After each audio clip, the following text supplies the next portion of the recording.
Il fallait donc l'éliminer avant, ou perdre le contrôle total de l'Afrique. Voici toute la raison qui guida la France, les États-Unis, la Grande-Bretagne et leurs alliés dans leur campagne contre Kadhafi. Monnaie, Fonds monétaire africain, Banque centrale africaine, télécommunications, transport, États-Unis d'Afrique. Mouammar Kadhafi avait ingénieusement tout planifié, se fixant comme délai l'année 2014 pour la création de la Banque centrale, le Fonds monétaire et bien d'autres encore pour affranchir le continent noir, après un demi-siècle d'indépendance aux allures de parole suivies d'aucun acte ou de gouverner sans régner. Après avoir émis l'idée en 2000, lors du sommet de l'Organisation de l'Unité africaine, il a obtenu la création de l'Union africaine quelques années plus tard. Le guide libyen pousse le bouchon plus loin. Satellite africain et Afriquia, deux idées concrètes pour l'unité. Mouammar Kadhafi pousse ses pairs à acheter un satellite africain pour que l'Afrique ait son indépendance en matière de communication. Il préfinance cet achat avec plusieurs centaines de millions de dollars américains. Il s'est dépensé sans compter.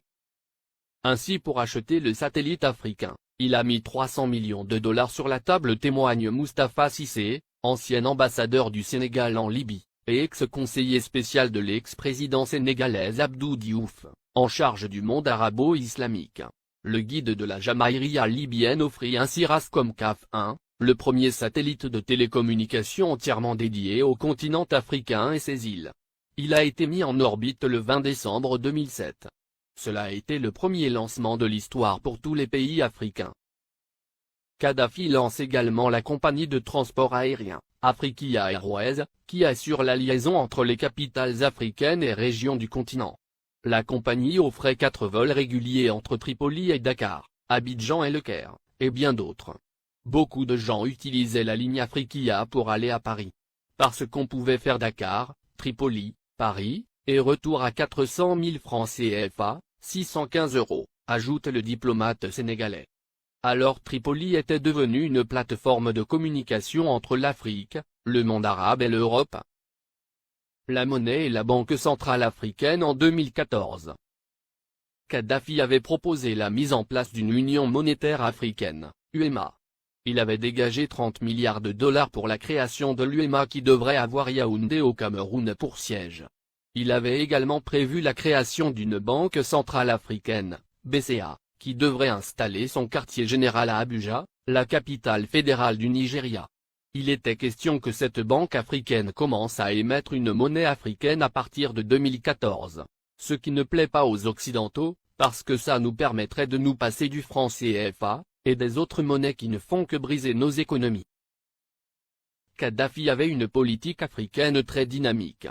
Du Sénégal au Tchad, en passant par la Guinée, la Côte d'Ivoire, le Ghana, le Libéria, le Bénin, le Togo, le Nigeria, le Niger, le Mali, etc. Le guide libyen a investi des milliards de dollars dans les secteurs agricoles, hydrocarbures, hôtellerie et tourisme, et dans l'équipement. Au Mali, le plus petit investissement libyen est chiffré à 50 milliards francs CFA dans l'industrie hôtelière. Ces investissements libyens dans l'hôtellerie sont estimés à plus de 50 milliards de francs CFA, a déclaré Oumar Balatouré, directeur général de l'Office malien du tourisme. Plusieurs autres centaines de milliards ont été investis dans le secteur agricole. Pour les Maliens, Kadhafi est un homme qui s'est engagé pour la cause africaine. Le Conseil national de transition, CNT, est considéré au Mali comme un organe rebelle soutenu par la communauté internationale.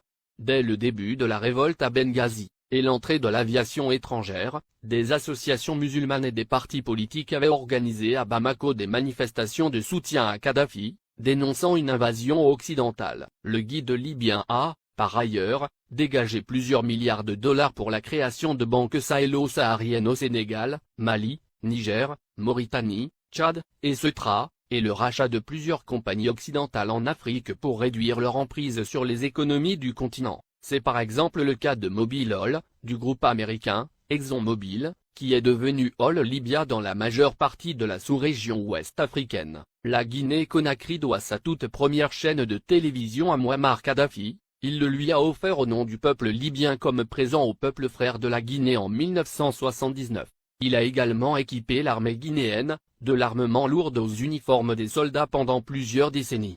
Sans compter un appui financier gigantesque. La vie des Libyens de l'ère Kadhafi. 1. La Libye était le dernier pays sur la liste des pays endettés, la dette était à 3,3% du PIB, en France, elle était à 85%, aux USA à 88,9%, au Japon à 225,8%. 2. L'électricité à usage domestique était gratuite. 3. L'eau à usage domestique était gratuite. 4. Le prix d'un litre d'essence était de 0,08 €. 5. Les banques libyennes accordaient des prêts sans intérêt. 6.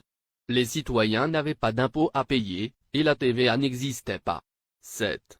Chaque famille libyenne, sur présentation du livret de famille, recevait une aide de 300 € par mois. 8. Pour chaque étudiant voulant faire ses études à l'étranger, le gouvernement de Kadhafi attribuait une bourse de 1627 € par mois. L'ONU, la France et les USA ont bombardé la Libye pour défendre leurs intérêts, objectif principal, détruire la création des États-Unis d'Afrique.